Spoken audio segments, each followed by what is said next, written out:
Namaste, welcome back to Adi Yoga. Yoga is a sadhana, a discipline developed by rishis and practiced for millennia. It's a never-ending pursuit of that supreme state of realization. The term yoga is derived from Sanskrit word yuj, which means union, combine or integrate.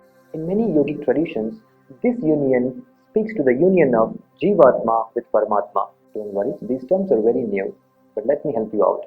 Jivatma is nothing but your individual self, and Paramatma is nothing but universal self. So yoga is that higher state. It's not just practicing asana or just pranayama or breathing techniques, but they are also part of yoga, but they are just byproducts of yoga. Yoga typically means integration of body, mind and spirit. I think that makes more easy now. Yoga is one among the darshanas of India. What is darshana? Philosophy is called darshana in the Indian context. Darshana word comes from the root word drish, which means intensive investigation. Therefore, darshana refers to the earnest inquiry into the nature of reality.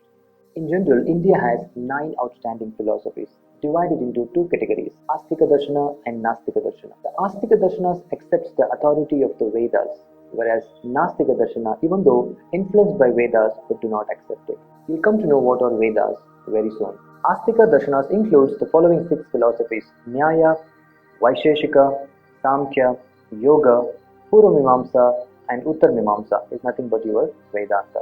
Buddhism, Jainism and Charvaka philosophies belongs to the Nastika Darshana.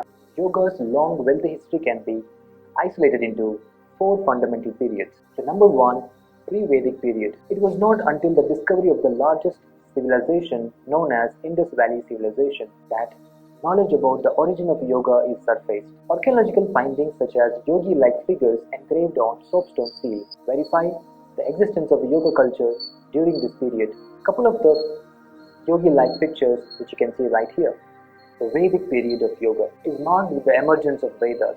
In general, Vedas are the bundle of knowledge par excellence. They also form the basis of Hinduism. Now don't get confused, Hinduism and yoga. Don't mix the Hinduism and yoga together. This will give you much more clarity in coming videos. Until then, stay tuned. There are 4 Vedas: the Rig Veda, Yajur Veda, Sama Veda and Atharva Veda.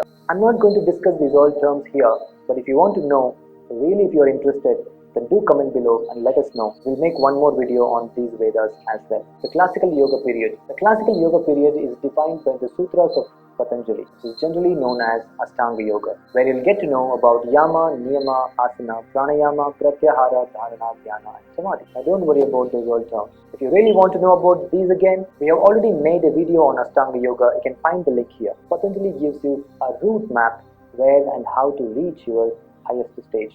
So don't worry about what is this yoga, I'm not able to understand. That's totally fine. This video is all about just to give you a history or the philosophy of yoga. Just be with me and try to digest it. Now comes the post-classical yoga period. I think Swami Vivekananda's remarkable speech in the West, especially in the Parliament of Religions held at Chicago in 1893, which marked the proliferation of yoga in the modern times. After that, Swami Yogananda, most of you have heard about the book Autobiography of Yogi. Swami Shivananda, he has a beautiful center in Kerala, South India. Swami Kuvalyananda, he has a beautiful center again in Maharashtra. Likewise, there are many gurus, T. Krishnamacharya, P.K.S. Iyengar, Patabi Joyes, T.K.V. Desikachar, many others. So we are in the period of post-classical yoga. We have tried our best to give you a best knowledge before you get into the journey of yoga. If you think this video is really helpful, then I think we deserve a like. If you are new to our channel, then you should subscribe to our channel because this series has just now begun. There are a lot many videos going to come. And if you want to be notified, press the bell icon, don't forget. Don't forget to watch the next video because it's very interesting. I'm going to answer what are the general questions and myths about yoga. I'll see you once again with one more new video. Until then, take care. Namaste. Sayonara.